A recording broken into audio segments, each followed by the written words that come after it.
সুপ্রিয় দর্শক, সবাইকে স্বাগত জানাচ্ছি আওয়ার ডেমোক্রেসি অনুষ্ঠানে। আমি হাবিব রহমান আছি আপনাদের সাথে।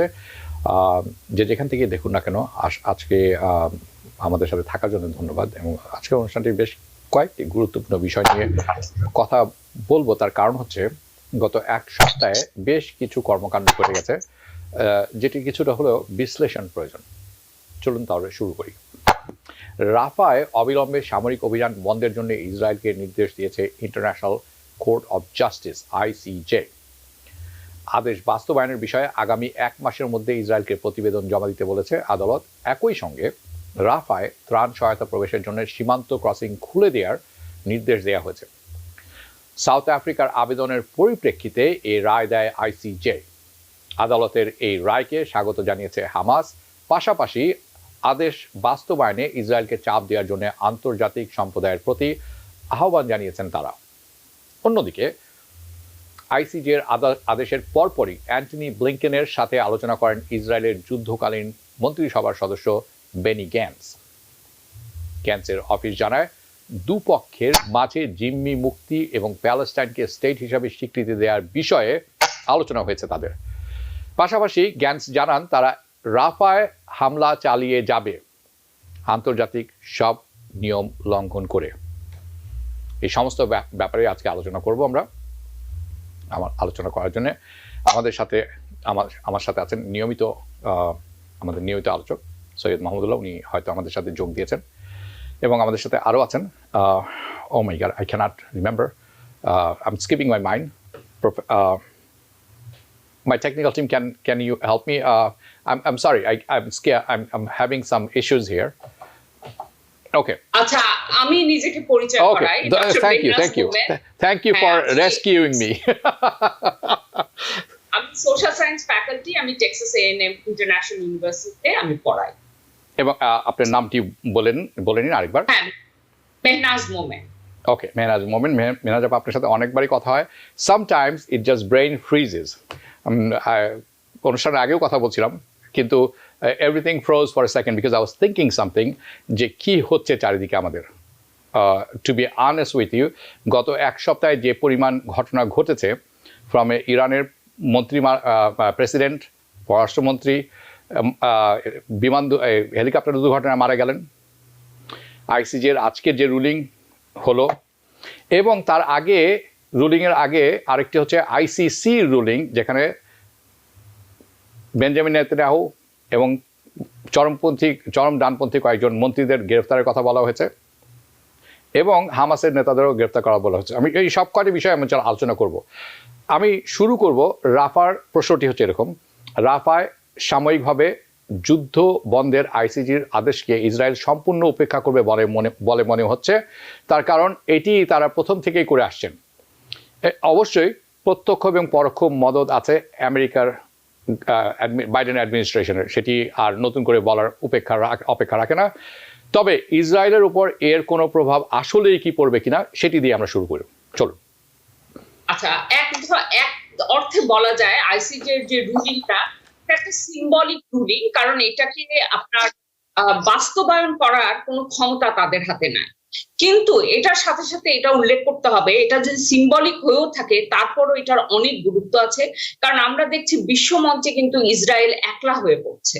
আমরা দেখছি যে আরো অনেক বেশি রাষ্ট্র, আপনি নিশ্চয়ই এটা আলোচনায় আনবেন, যে আরো 3টি রাষ্ট্র প্যালেস্টাইনকে স্বীকৃতি দিয়েছে। এবং এখন আমরা দেখতে পাবো হয়তো আগামী কয়েক মাসের মধ্যে হয়তো আমেরিকা এবং যুক্তরাজ্য ছাড়া, এবং হয়তো কয়েকটা গুটিকত দেশ ছাড়া সবাই প্যালেস্টাইনকে পূর্ণ রাষ্ট্র হিসেবে স্বীকৃতি দিবে। তো এগুলো কিন্তু ইসরায়েলকে একটা কোণঠাসা করে ফেলছে। প্লাস শুধু যে এটা একটা ডিপ্লোম্যাটিক দিক তা কিন্তু না। আমরা অলরেডি জানি যে একদম যুদ্ধের শুরুতে যখন আপনার টার্কি প্রথমে তো তারা যেই আপনার গাজার প্রতি সমর্থন ঘোষণা করেছে, কিন্তু তারপরে তার দেশের জনগণের আপনার চাপের মুখে পড়ে তাদের কিন্তু ট্রেড রিলেশন আপনার ছিন্ন করতে হয়েছে বা কমাতে হয়েছে ইসরায়েলের সাথে।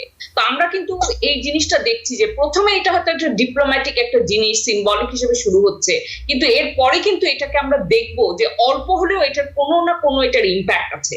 ইভেন আপনি যদি আমেরিকার এই যে আপনার নানা ধরনের ক্যাম্পাসে যে ছাত্রদের বিক্ষোভ আপনি যদি সেটার দিকে তাকান, এখন পর্যন্ত আমার জানা মতে 3টা বা 4টা ইউনিভার্সিটি কিন্তু আপনার ইসরায়েলের সাথে মানে তাদের ইনভেস্টমেন্ট কোনো ইসরায়েল যেখানে ইসরায়েল জড়িত, যেখানে আপনার এরকম যুদ্ধ জড়িত, গণহত্যা জড়িত, সেখান থেকে তারা সরে এসছে। খুবই ক্ষুদ্র, এত এত হাজার হাজার ইউনিভার্সিটির মধ্যে 3টা 4টা, কিন্তু তারপরও তো এটা একটা শুরু। হ্যাঁ, তো এরকম ভাবে আমরা দেখবো কিন্তু যে ইসরায়েল আপনার অনেকখানি কোণঠাসা হয়ে যাচ্ছে, এবং যদিও আইসিজি এটা করতে পারবে না, বা যেটা আমি বলছে যে নেতানিয়াহু এবং তার কয়েকজন মন্ত্রী এবং সাথে সাথে হামাস নেতাদের বিরুদ্ধে বলছে যে ইনডাইটমেন্ট হবে, সেটাও হয়তো তাদেরকে গ্রেফতার করা, সেটাও হয়তো সম্ভব হবে না। কিন্তু আপনার নেতানিয়াহু আপনার অনেকগুলো দেশ আছে যেখানে উনি আর পদার্পণ করবেন না, কারণ এটা ভীতি হবে। তো যদিও এক লেভেলে এটা সিম্বলিক, কারণ আমি যদি গণহত্যার দিকে তাকাই, গণহত্যার উপর এটার প্রভাব দেখছি না, কিন্তু এটাকে একটা লঙ্গার পার্সপেক্টিভে যদি দেখি, তখন আমার কাছে মনে হয় এটা শুধুমাত্র সিম্বলিক না, এটা খুব ইম্পর্টেন্ট কতগুলো স্টেপ, এবং এটার উপর ভিত্তি করে আরো বিশ্ব জনমত তো অলরেডি আছে, কিন্তু আপনার যেটা বিশ্ব জনমত আরো চাপ প্রয়োগ করতে পারবে তাদের নিজেদের পলিটিক্যাল লিডারদের উপর, যাতে এই অবস্থার কোনো পরিবর্তন হয়। ওকে, আপনি এখানে বলেছেন যে ইসরায়েল একা হয়ে যাচ্ছে, এবং এই কথাটি অনেকেই হয়তো বিশ্বাস করেন না, কিন্তু সত্যিকার অর্থে আমি রিসার্চ করছিলাম গত এই আইসিজির আজ সকালে যখন এই ডিক্লারেশনটা আসলো, এই ব্যাপারটিতে অবিলম্বে যুদ্ধ বন্ধ করতে হবে, তার 2 দিন আগে এসেছে যে গ্রেফতারি পরোয়ানা জারি করা হবে বেঞ্জামিন নেতানিয়াহুর পক্ষে বিরুদ্ধে, এবং গ্যালান্ট এবং অন্যদিকে হামাস নেতাদের বিরুদ্ধে। অনেকের মনে প্রশ্ন জাগতে পারে, যেটি আপনি ছোট করে বলেছেন, যে ইন্টারন্যাশনালি আন্তর্জাতিকভাবে তারা কিন্তু একা হয়ে পড়ছেন, কিন্তু কোনো কিছু তোয়াক্কা না করেই তারা কিন্তু যা ইচ্ছে তাই করেই যাচ্ছেন। আই মিন 40,000 মানুষ ইসরায়েলি, প্যালেস্টাইনি মহিলা, শিশু, বৃদ্ধ এবং সাধারণ নিরীহ নাগরিক মারা গেছেন। যেই কথাটি কেউ বলছেন না সেটি হচ্ছে, আমি দেখছিলাম প্রায় 80 থেকে 85 হাজার মানুষ যাদের হাত পা কোনো না কোনোভাবে বিচ্ছিন্ন হয়ে গেছে, এটির কথা আসছে না, যেটি হচ্ছে আহতদের কথা। প্লাস রাবেলের নিচে কত মানুষ আছে সেটা আমরা কি পরিমাণ ধ্বংসস্তূপের নিচে চাপা পড়ে আছেন আমরা এখনো জানি না। 2/3 বিল্ডিং গাজা এবং রাফার ধ্বংস হয়ে গেছে কমপ্লিটলি, অর্থাৎ বসবাসের অনুপযুক্ত করে দেওয়া হয়েছে ইচ্ছাকৃতভাবে। এখন যে আইসিসির যে গ্রেফতারি পরোয়ানা জারি করা হলো, আমি সেই ব্যাপারে একটু আসবো। তার আগে এই ব্যাপারটিতে যাওয়ার আগে আমি আরেকটি প্রশ্ন আমরা করবো। আপনি ছোট্ট করে বলেছেন যে প্যালেস্টাইনকে রাষ্ট্র হিসাবে স্বীকৃতি দেওয়া শুরু করেছে অনেকগুলি দেশ একের পর এক। আমি গ্রেফতারি পরোয়ানার ইম্পর্টেন্স অর্থাৎ ইমপ্লিকেশনটা কি আপনি একটু হলে টাচ করেছেন, কিন্তু আমি মনে করি এটা আরও ব্যাখ্যার প্রয়োজন পড়ে, এবং বেশ কিছু প্রশ্ন আমার আছে সেখানে আমি করব। তাহলে চলুন আমার দ্বিতীয় প্রশ্নটি আপনাকে করে নেই, যেটি আমার অনেকের মনে এই প্রশ্নটি আছে। জাতিসংঘ, আইসিজে কিংবা আইসিসি কারোর নিষেধই কিন্তু শুনছে না ইসরায়েলকে কি আসলে থামানো সম্ভব এই অবস্থায়? ইসরায়েলকে একমাত্র দমন করতে পারে ইউএস, একমাত্র যদি যুক্তরাষ্ট্র, কারণ বিপুল পরিমাণে অর্থ এবং অস্ত্র সরবরাহ যুক্তরাষ্ট্র থেকে যায়। যুক্তরাষ্ট্রের যদি সমর্থন না থাকে, ইসরায়েলকে 1 দিনের মধ্যে এই যুদ্ধ শেষ করে দিতে হবে। কাজে যুক্তরাষ্ট্রকে একমাত্র ইসরায়েলকে আপনার এই পথ থেকে মানে দমন করতে পারে, বা কোনো একটা ডিপ্লোম্যাটিক একটা সলিউশনে আনতে পারে যুক্তরাষ্ট্র। কিন্তু মুশকিল হচ্ছে যুক্তরাষ্ট্রের পলিটিশিয়ানরা তারা সবাই আইপেক এর অর্থ গ্রহণ করে, যেখানে এরকম ভাবে বলা হচ্ছে যে ইসরায়েলের নীতি এখানে প্রণয়ন করা হচ্ছে। ইসরায়েল যা চায়, যেমন আপনি জানেন যে বাইডেন খুব প্রতীকী হিসাবে রাফায় আক্রমণ করলে ইসরায়েলের কিছু অর্থ বলেছিল যে এই অর্থ তাদেরকে দেওয়া হবে না। হ্যাঁ, কিন্তু কংগ্রেসে কিন্তু একটি বিল পাস হয়েছে যেখানে বলছে যে প্রেসিডেন্ট কোনোভাবেই যে কংগ্রেস যে অর্থ অনুমোদন করে সেটাকে থামাতে পারবে না। কাজে আমরা দেখতে পাচ্ছি যে, এবং এই ব্যাপারে কিন্তু আমি বলবো যে 2টা পলিটিক্যাল পার্টিরই বেশিরভাগ মানুষের, ডেমোক্রেটদের মধ্যে হয়তো গুটি কয়, হয়তো গোটা 10 হবে না, এরকমই খুবই সংখ্যালঘু কয়েকজন আছে যারা এই গণহত্যার বিরুদ্ধে কথা বলছেন, যারা প্যালেস্টাইনের পক্ষে নিয়ে কথা বলছেন, কিন্তু এমনিতে বেশিরভাগ আপনার অলমোস্ট মানে 95% পলিটিশিয়ান তারা কিন্তু সবাই এইপেকের কাছে ঋণী, এবং তারা এক বাক্যে এই একটা জায়গাতে কোনো দলীয় ভেদাভেদ নাই। কাজে এই অর্থে দেখতে গেলে যে যুক্তরাষ্ট্রের উপর যদি আমরা আশা করি যে ইসরায়েলকে দমন করবে, সেখানে আপনার আমাদের স্ট্রাকচার যে পলিটিক্যাল স্ট্রাকচারটা আছে, এই পলিটিক্যাল স্ট্রাকচার থেকে এটা আশা করা যায়, এটা হবে না। রাইট। সো আমরা যেটি বলছি সেটি হচ্ছে, যেটি মূল কথা আপনি বলেছেন, প্যালেস্টাইনকে ইসরায়েলকে থামানো সম্ভব, অবশ্যই সম্ভব। Can they stop? They have to stop. কিন্তু তারা কোনোভাবেই থামবেন না, কারণ প্রত্যক্ষভাবে মদত পাচ্ছে আমেরিকার কাছ থেকে। যখন অর্থ তহবিলের কথা আসছে, অর্থের কথা আসছে, যখন অস্ত্রের কথা আসছে, সব কিছু ক্ষেত্রেই তারা, এবং সেই কারণে তারা থামছে না। এবং অনেকেই মনে করে থাকেন এটি আসলে আমেরিকারই প্ল্যান, ইসরায়েলের প্ল্যান নয়। ইসরায়েল আমেরিকা, অনেকে মনে করে থাকেন আমেরিকা নাচছে ইসরায়েলের কথায়, কিন্তু আসলে ইসরায়েল নাচছে আমেরিকার কথায়। আসবো সেই প্রসঙ্গে, এর সাথে আরও কিছু অনেক গুরুত্বপূর্ণ বিষয় থাকবে, কিন্তু আমাদের নিতে হচ্ছে ছোট্ট একটি বিরতি। Because people sneeze. Because not everyone washes their hands. Because kids touch a lot of things. Set a date to get your COVID shot and RSV if eligible. Because if you're wondering, should I get my COVID shot? Think about other people. Learn more at nj.gov/health/vaccines. বিরতির পর পুনরায় স্বাগত জানাচ্ছি। অনুষ্ঠানে বিরতি দেওয়ার আগে আমি মেহনাজ মোমেনের সাথে কথা বলছিলাম, যিনি professor of ANM university of in Texas. আমাদের সাথে এখন যুক্ত হয়েছেন সৈয়দ মাহমুদুল্লাহ, আপনারা যাকে সাংবাদিক হিসাবে চিনে থাকেন, প্রায় আমাদের নিয়মিত প্যানেলিস্ট। স্বাগত জানাচ্ছি আপনাকেও, শেষ পর্যন্ত পেলাম, ধন্যবাদ আপনার যুক্ত হওয়ার জন্য। আমি একটু প্যালেস্টাইন প্রসঙ্গেই থাকবো।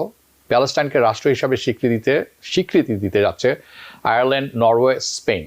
2014 সালে সুইডেনের স্বীকৃতির পর প্রথমবার ইউরোপিয়ান দেশের এমন সিদ্ধান্ত নিতে যাচ্ছে।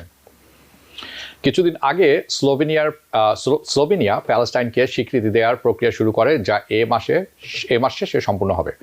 নরওয়ের প্রাইম মিনিস্টার জোন্স গারের মতে প্যালেস্টাইনের শান্তি প্রতিষ্ঠার একমাত্র উপায় হচ্ছে টু স্টেট সলিউশন। তাদের এই সিদ্ধান্তকে স্বাগত জানিয়েছে প্যালেস্টাইনের নেতারা, তবে এই ঘটনার ক্ষোভ প্রকাশ করেছে ইসরায়েল। স্বাভাবিকভাবেই দেশটির ফরেন মিনিস্টার ইসরায়েল কাটস বলেছেন যে হামাসের মতো সন্ত্রাসীদের স্পেন, নরওয়ে, আয়ারল্যান্ডের গোল্ড মেডেল দেওয়ার ঘটনা ইতিহাস হয়ে থাকবে। এর মধ্যেই 140টি দেশ প্যালেস্টাইনকে রাষ্ট্র হিসেবে স্বীকৃতি দিয়েছে। এটি আমরা জানি স্বাভাবিকভাবেই ইসরায়েলের জন্য ভালো খবর নয়। আমরা কিছুক্ষণ আগে আলাপ করছিলাম সৈয়দ মাহমুদুল্লাহ আপনার যোগ দেওয়ার আগে, সেটা হচ্ছে যে ইসরায়েল এবং আমেরিকা দুটি এক ঘর হয়ে পড়ছেন। আমেরিকা অর্থের মাধ্যমে, পলিটিক্যাল চাপের মাধ্যমে কিছুটা স্বীকৃতি আদায় করে নেন ইউএনএ, আমরা সেটি দেখেছি বারংবার। এখন এই যে আমরা দেখলাম যে ইউরোপিয়ান দেশগুলি স্বীকৃতি দেওয়া শুরু করেছে, এটি খুবই একটি বড় ব্যাপার। কারণ আমরা জানি যে ইউরোপ এবং পশ্চিমা দেশগুলি সাধারণত ইসরায়েল প্যালেস্টাইনিয়ান ব্যাপারে একই রকম হয়ে থাকে। আমরা দেখেছি এটি অসলো চুক্তিতে 1993 এবং 1995 যখন চুক্তিটি স্বাক্ষরিত হলো দ্বিতীয়বারের মতো, তখন আমরা এটি দেখেছি। বাট এখন তারা ওপেনলি অনেক কথা বলছেন। তো সুইডেনের পর প্রথমবার, যেটি আমার প্রশ্ন আপনার কাছে, সুইডেনের পর প্রথমবারের মতো ইউরোপের আরও 3টি দেশ প্যালেস্টাইনকে স্বীকৃতি দিচ্ছে। ভবিষ্যৎ কি আরও ইউরোপিয়ান দেশ স্বীকৃতি দেবে? সেটি হলে আগে কোন কোন দেশ এগিয়ে আসবে বলে আপনি মনে করেন, এবং এই স্বীকৃতির সিগনিফিকেন্স বা তাৎপর্য আপনি কিভাবে দেখেন? এই দুটি খুবই গুরুত্বপূর্ণ সবার জন্য এবং আমাদের জানার জন্য। প্রশ্নটা যদি আমাকে করে থাকেন প্রফেসর মেহনাজ মোমেনের সাথে একই প্যানেল, পাশাপাশি আমি সম্মানিত বোধ করছি। যাই হোক, হ্যাঁ, খুবই গুরুত্বপূর্ণ। কিন্তু ওই যে যুক্তরাষ্ট্র, আবার যে আপনি জানেন international criminal court, international court of justice, criminal court যখন, না, কোর্ট অফ জাস্টিস, জাতিসংঘের কোর্ট অফ জাস্টিস যখন গ্রেফতারি পরোয়ানা জারি করেছে নেতানিয়াহুর বিরুদ্ধে, হামাস নেতাদের বিরুদ্ধে, তখন যুক্তরাষ্ট্র ওই প্রতিষ্ঠানের বিরুদ্ধে, আইসিসির বিরুদ্ধে যুক্তরাষ্ট্র নিষেধাজ্ঞা আরোপের সিদ্ধান্ত নিয়েছে। এদের ঘটনাটা হচ্ছে যুক্তরাষ্ট্র, এই যেটা বললেন পশ্চিমের ইউরোপ দেশগুলা সাধারণত যুক্তরাষ্ট্রকে ফলো করে থাকে, ন্যাটোভুক্ত দেশগুলা, ইউরোপিয়ান ভুক্ত দেশগুলা, মানে শ্বেতাঙ্গ অধ্যুষিত বা নেতৃত্বাধীন দেশগুলো পুরোপুরি শ্বেতাঙ্গ বিশ্ব যুক্তরাষ্ট্রকে ফলো করে থাকে। কিন্তু তাতে এইরকম এই ভাঙটা মানে এই একটু ভঙ্গুর এটা শুরু হয়েছে। আয়ারল্যান্ড খুব স্ট্রংলি এর আগে বেলজিয়াম সমর্থন দিয়েছে, এখন আরো দুটো দেশ সমর্থন দিল, এখন স্বীকৃতি, আনুষ্ঠানিক স্বীকৃতি পশ্চিমাদের ভিতরে, এবং পূর্ব ইউরোপের বেশ কয়েকটা দেশ কিন্তু এর আগে থেকে স্বীকৃতি দিয়েছে। ফলে পূর্ব ইউরোপের দেশগুলো কিন্তু এখন ন্যাটোভুক্ত। ফলে সেটা আরেকটা ব্যাপার, পূর্ব ইউরোপের দেশগুলো স্বীকৃতি দিয়েছে। টার্কি অবশ্য মুসলিম প্রধান দেশ, সংখ্যাগরিষ্ঠ দেশ, সেটা তো আগে থেকে যদিও ন্যাটোভুক্ত, তারাও স্বীকৃতি দিয়েছে। ফলে এখানে ওদের নিজেদের ঘরে এখন আস্তে আস্তে এটা বাড়ছে, কিন্তু তাৎক্ষণিকভাবে প্রচন্ড ভাবে তারা যুক্তরাষ্ট্রকে ডিজাউন করে তার বিরুদ্ধে এটা যাবে না, এটা ধরে নেওয়া যায়। কিন্তু আস্তে আস্তে এটা বাড়ছে, এমনকি মানে কিছুটা ফ্রান্স পর্যন্ত যুক্তরাষ্ট্রের নীতির থেকে সরে আসার চেষ্টা হচ্ছে। বেলজিয়াম বেশ সমালোচনা করেছে এর আগে, মানে জার্মানিতে ইসরায়েলের পক্ষে, যেহেতু জার্মানির হিটলারের আমলে তাদের উপরে হলোকস্ট হয়েছিল, সেই ধরনের একটা দায়িত্ব বোধ করে তাদের উপরে দোষারোপ চাপানো হয়। যাই হোক, কিন্তু সেই কারণে তারা অনুগত থাকতে চাচ্ছে, মোটামুটি ভাবে সমর্থন অব্যাহত রাখতে চাচ্ছে ইসরায়েলের প্রতি, কিন্তু সেখানেও তারা সমালোচনা শুরু করেছে। পশ্চিম ইউরোপে আস্তে আস্তে যুক্তরাষ্ট্রের বলয় থেকে এই একটি প্রশ্ন, তার মানে হচ্ছে একটা চাপ দেওয়া যাতে প্যালেস্টাইনদের আলাদা রাষ্ট্র হয়। আর নেতানিয়াহু বা তারা যে বারবার এটা বিরোধিতা করছে, ইতিমধ্যেই গত মানে কয়েক মাসে প্রফেসর মেহনাজ মোমেনও নিশ্চয়ই খেয়াল করছেন, আপনিও খেয়াল করছেন, আমরা ওই মুসলমানদেরকে দরকার নেই, আমরা জুইশ ইন্টেলেকচুয়াল, আউটস্ট্যান্ডিং কিছু ইন্টেলেকচুয়াল প্রকাশ্যে এটা বলেছেন যে কখনো কোন পর্যায়ে ইসরায়েল দুই রাষ্ট্র মানে করার পক্ষে ছিল না, কখনো না, এবং নন স্টপ তারা এটা সাবোটাজ করছে, এবং হামাসটাকে ফান্ডিং দিয়ে, সমর্থন দিয়ে এই নেতানিয়াহু এদেরকে বহাল রেখেছে। এবং এটা অবিশ্বাস্য, কোনো মানে আহাম্মক বিশ্বাস করার কথা না যে তাদের উপরে যে আক্রমণ চালাচ্ছে, তাদের এত বড় সফিস্টিকেটেড ইন্টেলিজেন্স আছে, সফিস্টিকেটেড প্রতিরক্ষা, এরা উপর দিয়ে কাঁটাতারের উপর দিয়ে চলে যাচ্ছে, সেখানে যে অ্যাটাক করছে, লোক নিয়ে আসছে। আমার মনে হচ্ছে যেন পুরো জিনিসটা একটা পরিকল্পিত, তারা অ্যালাউ করেছে যাতে করে একেবারে সর্বনাশ করে টু স্টেটের ব্যাপারটা একেবারে টোটালি বাড়ি করে দেওয়া ছিল। দুঃখজনক ভাবে হচ্ছে বাইডেন মুসলমানদের, আরবদের ভোট পাওয়ার জন্য কিছুটা এসব কথা বলে থাকেন যে ইসরায়েলের উপরে চাপ দিচ্ছেন ইত্যাদি, কিন্তু পাশাপাশি তারা যখন আইসিসি থেকে এই মানে অ্যারেস্ট ওয়ারেন্ট জারি করা হয়েছে সেটা বিরোধিতা করে, সেইটাকেই একেবারে ইন্টারন্যাশনাল কোর্টকেই তারা ডিলিজিটিমাইট করার জন্য চেষ্টা করছেন, স্যাংশন রাখার চেষ্টা করছেন। ফলে ওভারঅল জিনিসটা প্রকাশ্যে তারা রাফাতে অ্যাটাক করবে না এগুলা বলছে, কিন্তু পাশাপাশি মানে জেনোসাইড এটাকে বলা যাবে না, এটা জেনোসাইড না, ইসরায়েলের ডিফেন্সের ব্যাপারে মানে জুইশ নেম থেকে শুরু করে অনেক Jewish group, Jewish intellectual strongly, মানে একটা স্মল পার্সেন্টেজ কিন্তু স্ট্রংলি দুই স্টেট সলিউশনের কথা বলছেন, ওখানে এই আগ্রাসন বন্ধ করার কথা বলছেন, স্থায়ী যুদ্ধবিরতির কথা বলছেন। যখন যুক্তরাষ্ট্র এখনো পর্যন্ত আনুষ্ঠানিকভাবে স্থায়ী যুদ্ধবিরতির কথা বলেন, এখনো পর্যন্ত তারা যুদ্ধবিরতি এবং মানে যাদেরকে জিম্মি তাদেরকে মুক্ত করার দিকে, একবার তাদেরকে মুক্ত করে নিয়ে গেলে যুক্তরাষ্ট্রের পলিসি কি হবে সেটা বলা মুশকিল। ফলে ওভারঅল সিচুয়েশন আমরা দেখছি যে তিমিরে সেই তিমিরে যুক্তরাষ্ট্রের নীতিতে সত্যি মানে প্রকৃত মানে বিশ্বাসযোগ্য কোনো পরিবর্তন হয়েছে বলে মনে হচ্ছে না। একটা তালবাহানা করে কোনো মতে একটা ধূম্রজাল সৃষ্টি করে নভেম্বর পর্যন্ত মানে তাদের সমালোচকদের, যারা মাইনরিটি কমিউনিটির একটা উল্লেখযোগ্য অংশ, ইহুদিদের একটা উল্লেখযোগ্য অংশ, আরবদের, মুসলমানদের, এই যে অনেক এদের ভোট অন্তত কিছু অংশ তারা পাওয়ার জন্য এই ধরনের কথাবার্তা বলছেন বলে মনে হচ্ছে। আপাতত এটা আমার বক্তব্য। ওকে, আপনি কয়েকটি ব্যাপার উল্লেখ করেছেন, খুবই গুরুত্বপূর্ণ। আমি মনে করি যে টু স্টেট সলিউশন আপনার কথা শুনে মনে হবে এবং অনেকেই ধরে নেবেন, এবং আমিও তাই মনে করছি যে টু স্টেট সলিউশনের কথা ইসরায়েল বলে থাকলেও সত্যিকার অর্থে টু স্টেট করার সলিউশন করার কোনো অভিপ্রায় তাদের কখনোই ছিল না। আপনি অসলো অ্যাকর্ডের কথা বলেছেন, অসলো অ্যাকর্ডের বেসিসটাই ছিল টু স্টেট সলিউশন, যার মাধ্যমে মধ্যপ্রাচ্যে, তারা বলে থাকেন মধ্যপ্রাচ্যে আর কোথাও কোনো সমস্যা নেই, সমস্যা কিন্তু ইসরায়েলেই, এবং তারা বলে থাকেন মধ্যপ্রাচ্যের সমস্যার সমাধান হবে আরেকটি ধূম্রজাল এবং ভুয়া কথাবার্তা। এবং এই মধ্যপ্রাচ্য সমস্যার সমাধানের জন্য তারা অসলো অ্যাকর্ড করেছিলেন 1993-তে, 1995-এ ইয়াসির আরাফাত সেখানে ছিলেন, এবং বলা হয়েছিল ফিলিস্তিনি রাষ্ট্র প্রতিষ্ঠার মাধ্যমে এই সমস্যার সমাধান হবে।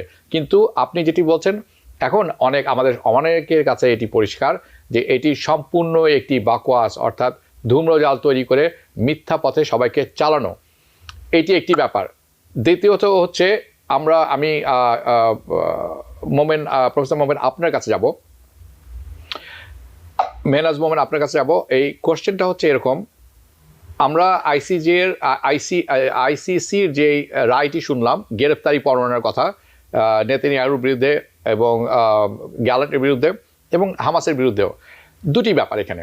একটি হচ্ছে ইউএসের বক্তব্য, আমেরিকার বক্তব্য, বাইডেন প্রশাসনের বক্তব্য যদি আপনি শুনে থাকেন, ইভেন রিপাবলিকানদের বক্তব্য, অদ্ভুত একটি যুক্তি তারা দাঁড় করিয়েছেন। যুক্তিটি হচ্ছে এরকম, একটি গণতান্ত্রিক রাষ্ট্র এবং গণতান্ত্রিক প্রক্রিয়ায় নির্বাচিত রাষ্ট্রর নেতৃত্বকে আইসিসি এভাবে গ্রেফতারি পরোয়ানা জারি করতে পারে না। লক্ষণীয় ব্যাপার হচ্ছে এই গ্রেফতারি পরোয়ানা জারি করা হয়েছে জেনোসাইডের কারণে, গণহত্যার কারণে, এথনিক ক্লিনজিংয়ের কারণে। এটির সাথে ডেমোক্রেটিকভাবে কে নির্বাচিত না, এটির আসলেই কোনো সমস্যা নেই। আপনি যদি একটু আমাদেরকে বুঝিয়ে বলুন, এটির মাধ্যমে বাইডেন প্রশাসন বা রিপাবলিকান প্রশাসন দুই পক্ষই তো একই হয়ে কথা বলছেন এই ইস্যুতে, আপনি কিভাবে দেখেন এটি?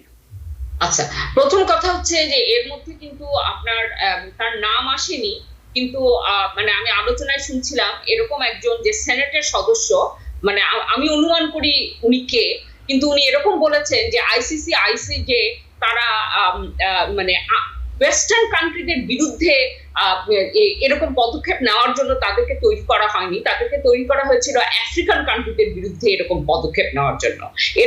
এরকম কথাও প্রকাশ্যে এসছে আর কি, এবং যেটা খুবই সত্যি, কারণ এখন পর্যন্ত আপনি যদি দেখেন যে কাদের বিরুদ্ধে এসছে, এটা খুবই আর কি দরিদ্র দেশগুলোর বিরুদ্ধে, কিন্তু আবার আমরা দেখেছি যখন ইউক্রেন আক্রমণ হলো পুটিনের বিরুদ্ধেও এরকম এসছে। আচ্ছা, আরেকটা কথা বলতে চাই, আপনার প্রথম প্রশ্নের এই প্রশ্নটা কিন্তু একদিক থেকে আপনার সংযুক্ত আছে, যে এই যে আমি বলছিলাম যে যত দেশ আপনার সমর্থন দিবে, যখন আপনার বেশি দেশ সমর্থন দিবে, বিশেষ করে ইউরোপের দেশরা কিন্তু আইসিসি এবং আইসিজে এতে তারা স্বাক্ষর করেছে। কাজে এখন যদি তারা সমর্থন দেয় প্যালেস্টাইনকে রাষ্ট্র হিসাবে, তাইলে তারা আইসিসি এবং আইসিজে যেই কি বলবো তারা যে প্রক্রিয়া, সেটাতেও তারা সমর্থন করবে। যেমন আপনি যদি জার্মানির কথা ধরেন, জার্মানি তাদের পাস্টের কারণে তারা ইসরায়েলের একটা অনেক বড় সমর্থন দেয়, কিন্তু এটা হয়তো তাদের কি বলবো মানে to make up for their holocaust. কিন্তু তারপরও জার্মানি কিন্তু আপনার আইসিসি এবং আইসিজে এগুলো সিগনেচারি, এবং এটা মানতে বাধ্য। তো এখন এবং তারা এটাও বলেছে যে তারা এটার বিরুদ্ধে যাবে না। কাজেই যদিও এটা প্রতীকী, কিন্তু যত বেশি সংখ্যক দেশ আপনার স্বীকৃতি দিবে, এবং তারা অলরেডি আইসিসি এবং আইসিসি আপনার সিগনেচারি, কাজে এই ক্ষেত্রে ইসরায়েল অনেক কোণঠাসা হবে। আর দ্বিতীয় যে কথাটা বলছেন আমেরিকার, এটা তো একটা আমেরিকার একটা অনেক বড় হিপোক্রেসি, সেটা তো আমরা সবাই চোখের সামনে দেখতে পাচ্ছি। এই অক্টোবর 7 এর আক্রমণের ফলে ইসরায়েলের যে হিপোক্রেসিটা, ইসরায়েল সারা জীবন সর্বক্ষণ বলে এসছে যে তারা টু স্টেট সলিউশনে বিশ্বাস করে, কিন্তু তাদের পিস পার্টনার নাই, এবং সেই খোলসটা এখন কিন্তু একদম ভেঙে গেছে। এখন কিন্তু তারা প্রকাশ্যেই বলছে যে তারা টু স্টেট সলিউশনে তারা মানবে না। হ্যাঁ, এবং আমেরিকাও একটা পর্যায়ে, আমেরিকা এখন যে জিনিসটা করতে অনেক হিপোক্রেসি, তারা বলছে রেটরিক্যালি যে আমরা টু স্টেট সলিউশনে বিশ্বাস করি, কিন্তু তারা ওই টু স্টেট সলিউশনটাকে আপনার শেষ করে দেওয়ার জন্য সবকিছু করছে। তো একটা পর্যায়ে আসবে যখন আমেরিকাও আর এই দুই কথা আর বলতে পারবে না, তারাও তখন প্রকাশ্যে সমর্থন করবে। আমার কাছে একদিক থেকে মনে হয় যে যখন এই খোলসটা চলে যায়, একদিক থেকে সেটা ভালো যে একদম সবাই স্পষ্ট কথা বলে। কিন্তু এখন মুশকিলটা যেটা হচ্ছে বা যেটা আর কি খুবই আর কি মানে দুঃসংবাদ এটা হচ্ছে যে ইসরায়েলের অনেক ক্ষমতা আছে, যদিও তারা যুদ্ধে তাদের এখন পর্যন্ত কোনো মিলিটারি অ্যাচিভমেন্ট হয়নি, কিন্তু তাদের এমন বিপুল পরিমাণে ক্ষমতা আছে যে তারা এখন পর্যন্ত প্রায় 40,000 মানুষকে মেরেছে, হয়তো আরো বেশি। আর কত মানুষকে যে পঙ্গু করেছে, এই দুঃখ দুর্দশা, এগুলোর তো হিসাবই নাই। হ্যাঁ, এবং তাদের যে শক্তি আছে তারা এইরকম আপনার গণহত্যা চালিয়ে যেতে পারবে, যদিও তাদের মিলিটারি অ্যাচিভমেন্ট হচ্ছে না। হারের চেয়ে কিন্তু কয়েকদিন আগেই তারা নিজেদের, ইসরায়েলের নিজেদের, যদিও এটা একটা মানে প্রগ্রেসিভ কাগজ, তারা বলছে যে আমাদের ম্যাপ এখন যা হয়েছে, আপনার উত্তরে বলছে যে 100 কিলোমিটার এখানে আমরা যেতে পারি না, এটা হিজবুল্লাহর আক্রমণের কারণে। তো ওরা নিজেরাই বলছে যে আমাদের পরিসর কমে যাচ্ছে। Because people sneeze. Because not everyone washes their hands. Because kids touch a lot of things. Set a date to get your COVID shot and RSV if eligible. Because if you're wondering, should I get my COVID shot? Think about other people. Learn more at nj.gov/health/vaccines. তো ইসরায়েলের ভিতরেও আপনার অনেক ধরনের এই ধরনের প্রশ্ন উঠছে যে এই যুদ্ধের মানে এই শুধু তো যুদ্ধ করে গেলেই হবে না। আপনার নেতানিয়াহু বলছে যে দরকার হলে 100 বছর পর্যন্ত যুদ্ধ চালিয়ে যাবে। হ্যাঁ, কিন্তু যুদ্ধ থেকে এটা যে কোনো মিলিটারি আপনার যখন একটা এরকম হয়, তখন এটার একটা গোল থাকে, কি গোল অ্যাচিভ করতে চায়। তারা বলছে যে তারা হামাসকে নির্মূল করতে চায়, এটা অসম্ভব। আর তারা যে সংখ্যাটা দিয়েছে যে হামাসের যত সংখ্যক মানুষ মেরেছে, এটা সম্ভব না, কারণ এর মধ্যে আমরা জানি বিপুল পরিমাণে শিশু এবং নারী। হ্যাঁ, তারা তো আর হামাসের যোদ্ধা না, এবং তাদের যে সংখ্যাটা তারা দিচ্ছে এগুলো সত্যি সংখ্যা না। আপনি যে কথাটি বলছেন যে হামাসের দ্বারা নিহতের সংখ্যা, হামাসের আক্রমণ অক্টোবর 7-এর যে পরিসংখ্যানটি আসছে ইসরায়েলি গভর্নমেন্ট থেকে, সেটি বিশ্বাসযোগ্য নয়, যেটি আপনি বলছেন। অত্যন্ত পরিতাপের বিষয় যে এই সম্পূর্ণ ঘটনাটি এবং মিডিয়া ন্যারেটিভটি ওয়েস্টার্ন মিডিয়া ন্যারেটিভ। এখানে বাইডেন প্রশাসন জড়িত, রিপাবলিকান প্রশাসন জড়িত, নিউ ইয়র্ক টাইমস জড়িত, CNN জড়িত, ফক্স জড়িত, MSNBC জড়িত, স্কাই নিউজ জড়িত, এভরি ওয়েস্টার্ন আউটলেট। কারণ এই পর্যন্ত নিউ ইয়র্ক টাইমস দাবি করেছে 40টি বাচ্চাকে শিরচ্ছেদ করা হয়েছে, ভুল প্রমাণিত হয়েছে, এর কোনো প্রমাণ তারা দিতে পারেননি। বলা হয়েছে হামাস যখন আক্রমণ করে অক্টোবরের 7 তারিখে, সেখানে অনেক মহিলাদের রেপ করা হয়েছে, তার সপক্ষে কোনো যুক্তি তারা দেখাতে পারেননি। তারা বলেছেন, আমি একটি কথা যোগ করি, তাদের মূল যে স্টোরিটা ছিল রেপের, যেখানে যে মেয়েটিকে তারা বলছিল রেপ ভিকটিম, তার ইসরায়েলে হ্যাঁ সেটার বিরুদ্ধচারণ করেছে। তারপর একটা কিবুৎসে 2টা টিনেজ মেয়ের কথা বলা হচ্ছিল, কিন্তু ওই কিবুৎসে ওরকম কোনো টিনেজ মেয়ে ছিল না। হ্যাঁ, এরকম অনেক, কিন্তু আপনি এখন এটা একটাই খালি আপনার যে বলছেন পরিতাপের বিষয়, আমি একমত। খালি আশার বিষয় এই যে এখন শুধুমাত্র এগুলো মেইনস্ট্রিম মিডিয়া না, আরো অনেক আপনার খবরের উৎস আছে। ওকে, তাদের সবচেয়ে বড় বিপদ হয়েছে টিকটকের মতো প্ল্যাটফর্ম থাকায়, যার কারণে আমেরিকার সরকার টিকটকের বিরুদ্ধে শক্ত অবস্থানে যাচ্ছেন। তারা অজুহাত দিচ্ছেন যে এটি একটি সিকিউরিটি, চাইনিজ গভর্নমেন্ট সব তথ্য নিয়ে যাবে। আসলে এটি যে বিশ্ববাসীর চোখ খুলিয়ে দিয়েছে, এটি একটি প্রবলেম। এবং এই মিডিয়া আর যে পশ্চিমা বিশ্বের আয়ত্তে নেই, কন্ট্রোলে নেই, এটি তারা মানতে পারছে না। আমি একটু পরিবর্তন করব আলোচনার, সেটি হচ্ছে আমি যাব ইরানের ব্যাপারে। 19 মে হেলিকপ্টার দুর্ঘটনায় ইরানের প্রেসিডেন্ট ইব্রাহিম রাইসি এবং ফরেন মিনিস্টার আমির আবদুল্লাহ ইয়াহিয়া সহ আরও কয়েকজন নিহত হয়েছেন। এরপর অন্তর্বর্তীকালীন প্রেসিডেন্ট হিসাবে ভাইস প্রেসিডেন্ট মোহাম্মদ মোবারককে নিয়োগ দেয় ইরানের শীর্ষ নেতা আয়াতুল্লাহ খামেনি। দেশটির নিয়ম অনুযায়ী আগামী জুন মাসে 28 তারিখে প্রেসিডেন্ট নির্বাচন অনুষ্ঠিত হবে। তবে প্রেসিডেন্টের বদলে দেশটির পররাষ্ট্রনীতিতে খুব পরিবর্তন হওয়ার সম্ভাবনা নেই বললেই চলে। ইরানের পররাষ্ট্রনীতি নির্ধারণ করে the supreme national security council, SNSC কাউন্সিলের চেয়ারম্যান হিসাবে প্রেসিডেন্ট হয়তো পররাষ্ট্রনীতিকে কিছুটা প্রভাবিত করতে পারেন, তবে কোনো সিদ্ধান্ত বাস্তবায়নের আগে সংস্থাটি স্থায়ী 11 জন সদস্যের সম্মতির প্রয়োজন আছে। এসব সদস্যদের মধ্যে উচ্চপদস্থ সামরিক কর্মকর্তা, বিভিন্ন রাজনৈতিক শীর্ষ নেতারা রয়েছেন। খমেনির যোগ্য উত্তরসূরি হিসাবে রাইসি, যাকে অনেকেই বলছেন এই কথাটি, তার অবর্তমানে এখন যে প্রেসিডেন্ট আসনে বসবেন সেটি দেখার বিষয়। আমার প্রশ্ন সৈয়দ মোহাম্মদুল্লাহ আপনার কাছে, ইরানের নতুন প্রেসিডেন্ট নির্বাচন কেমন হতে পারে? এই নির্বাচন কি ইরানের উল্লেখযোগ্য কোনো পরিবর্তন আনবে কি আনবে না? কারণ অনেকেই বলছেন ওকে, ইরানের প্রেসিডেন্ট মারা গেছেন, হোয়াট ইজ নেক্সট? আমার একটা ধারণা যে সেখানে একদম প্রথমে একটা মেয়েকে ওই যে হিজাবের ব্যাপার নিয়ে মারা হলো, তারপরে সেটাকে কেন্দ্র করে আরো কয়েকজন পরবর্তীতে মারা গেছে, জেলখানার ভিতরে মারা গেছে। ওই আন্দোলনে যদি এটা পশ্চিমা মিডিয়া তাদের কারণে মানে এটাকে বেশি দেখিয়েছে, কিন্তু দেশব্যাপী একটা ক্ষোভ আছে এই মোল্লাতন্ত্রের বিরুদ্ধে যারা দেশ শাসন করছেন।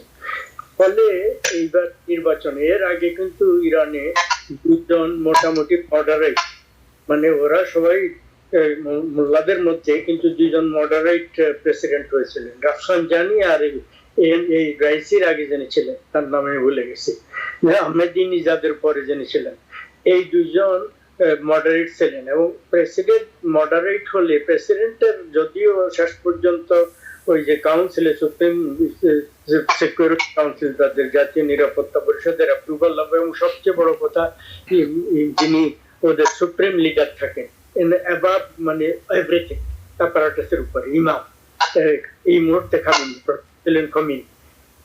কিন্তু তারপরও প্রেসিডেন্ট যদি মডারেট হন সেইটা একটা ক্ষেত্র আছে। কিন্তু প্রেসিডেন্টকে তো ওই মডারেট প্রেসিডেন্টকে এরাই তো মানে হাত কেটে দেওয়ার, পাখা কেটে দেওয়ার চেষ্টা করছে। ওই যে নিউক্লিয়ার এগ্রিমেন্টটা হয়েছিল, ট্রাম্প সেটা উইথড্র করে নিলেন, আবার মানে বাইডেন তাদের সাথে নেগোসিয়েশনের একটা মানে প্রকাশ্যে এটা দেখাচ্ছেন যে নেগোসিয়েশন চলছে, কিন্তু ওইটা উইথড্র করার ফলে ওদের উপরে ওরা যে পরিমাণ মানে ইউরেনিয়ামকে এনরিচ করছিল, যে খুব সামান্য পরিমাণ লেভেলে ওইটা এনরিচ করা, বিলো 10% লেভেলে, যেটা দিয়ে নিউক্লিয়ার ওয়েপন বানানো যাবে না। এখন যেহেতু এই এগ্রিমেন্টটা নেই, এই কারণে তারা মানে প্রায় 50-40-এর উপর লেভেলে পর্যন্ত করছে। কোন রিপোর্টে আছে তারা ছোট্ট 2-1টা বোমা বানানোর পর্যন্ত এনরিচ বোম অলরেডি তৈরি করেছে। হয়তো সফিস্টিকেটেড হবে না, দুর্বল টাইপের হতে পারে, কিন্তু হয়ে যেতে পারে। তো ফলে এইটা নতুন একজন প্রেসিডেন্ট হলে তার ইতিমধ্যে তাদের এনরিচ ইউরেনিয়াম থাকবে, সেটা তার হাতকে শক্তিশালী করবে ওয়েস্টের সাথে নেগোসিয়েশন করার বিরুদ্ধে। কিন্তু আমার ধারণা এইবারের নির্বাচনে একজন মডারেট এসে যেতেও পারেন, যদি আসেন তাহলে দেশের সামাজিক যে ব্যবস্থা, এই যে মানে হিজাবের ব্যাপারটা হয়তো কিছুটা শিথিল হতে পারে, যে হিসাব মানে ইমপ্লিমেন্ট করার জন্য পুলিশ আস্তে আস্তে মেয়েদেরকে ধরবে, ওইটা না করে কোড অফ কন্ডাক্ট রাখবে, হয়তো সামস দেবে, এই ধরনের কিছু মানে অনেক মডারেট হতে পারে বলে আমার ধারণা।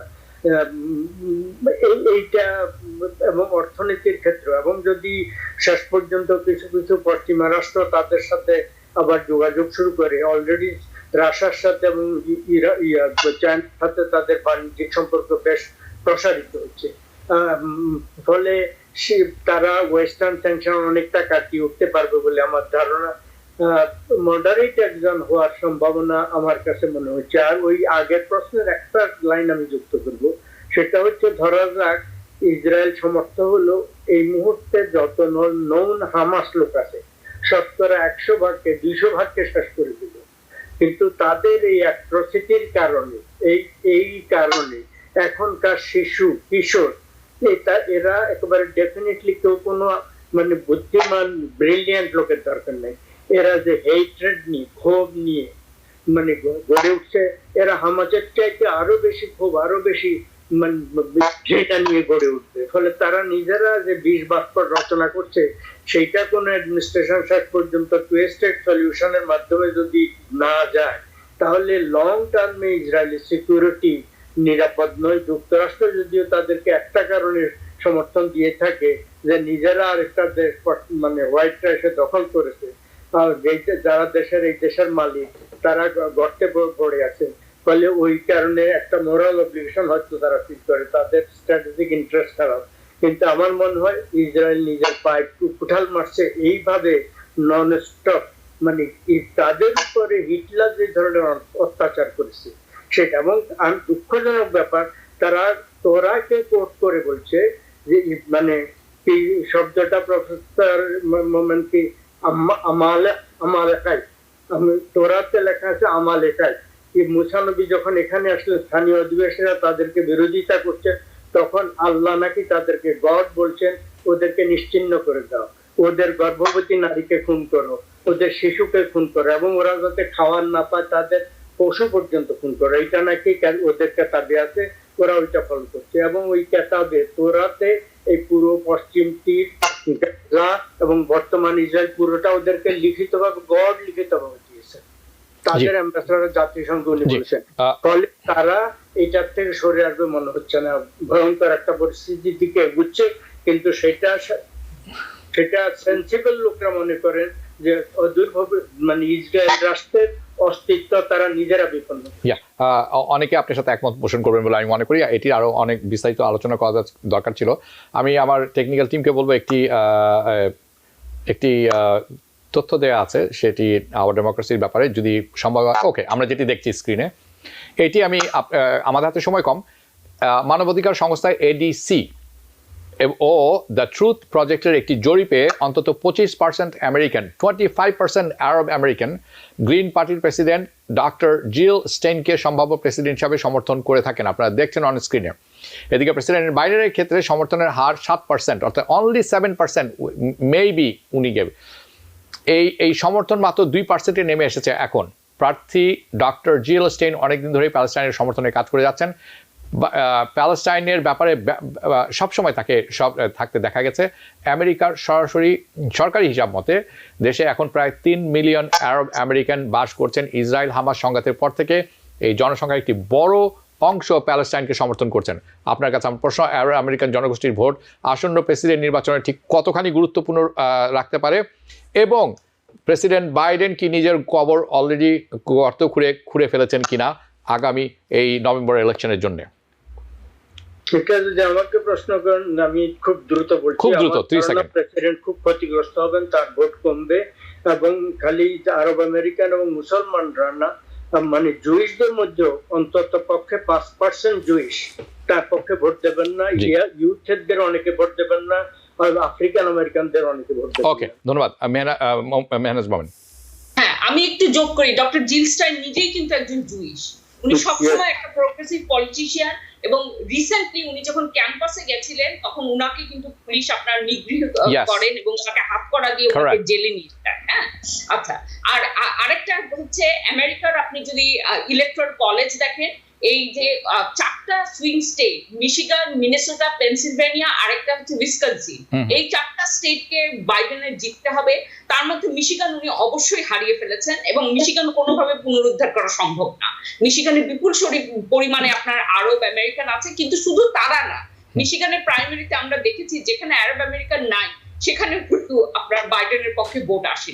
এবং মিনেসোটা, উইসকনসিন, পেনসিলভেনিয়াতে ওনার অবস্থা অনেক অনেক খারাপ, এবং এই 4টা সুইং স্টেট ছাড়া ওনার পক্ষে জিতা সম্ভব না। বাইডেন অ্যাডমিনিস্ট্রেশন যেটা করছে, রেটরিকটা খালি বলছে যে এই ভোট পাওয়ার জন্য, কিন্তু তারা পলিসিতে এক বিন্দু পরিবর্তন করেনি, তাদের পক্ষে জেতা সম্ভব। জি, আপনারা দুজনেই একই কথাই বলছেন পক্ষান্তরে, এবং অনেকেই তাই মনে করছেন। অনেক পণ্ডিত যারা আছেন, বিশ্লেষক যারা আছেন, তারা মনে করছেন ড্যামেজ হ্যাজ অলরেডি বিন ডান। আজকে আমাদের আলোচনা এখানে শেষ করতে হচ্ছে, আমরা সময়টা অতিক্রম করে চলে এসেছি। আপনারা দুজনেই ভালো থাকবেন। আপনাদের দুজনের কাছ থেকে আমি বিদায় নিচ্ছি। ধন্যবাদ। দর্শক, অনুষ্ঠানের শুরুতে আমি বলেছিলাম কিছু কথা যার একটি অংশ তুলে ধরতে হবে খুব দ্রুত।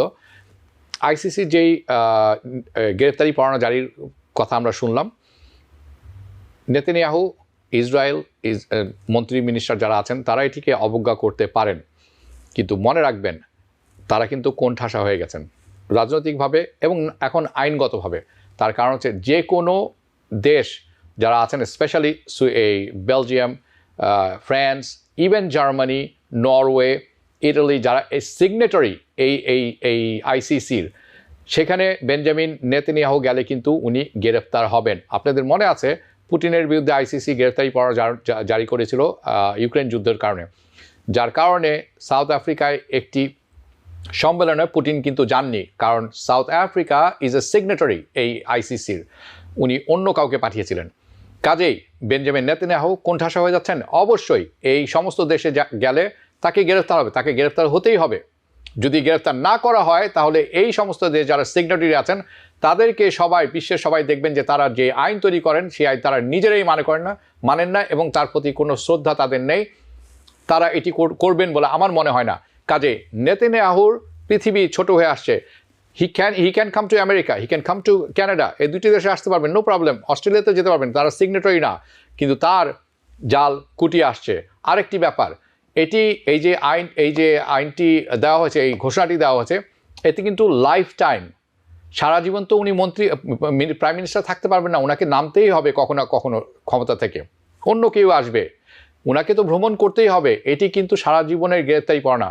So yes, Israel is losing. Yes, Benjamin Netanyahu has lost. And Biden is in danger of losing his presidency in 2024 November. আমরা দেখব সামনে কি হয়। সবাই ভালো থাকবেন। শুভরাত্রি।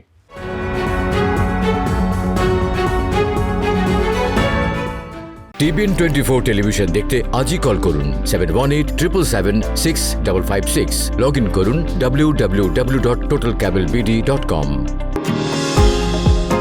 নিউ ইয়র্ক থেকে সম্প্রচারিত TBN 24 টেলিভিশন বিশ্বজুড়ে বাঙালির কণ্ঠস্বর।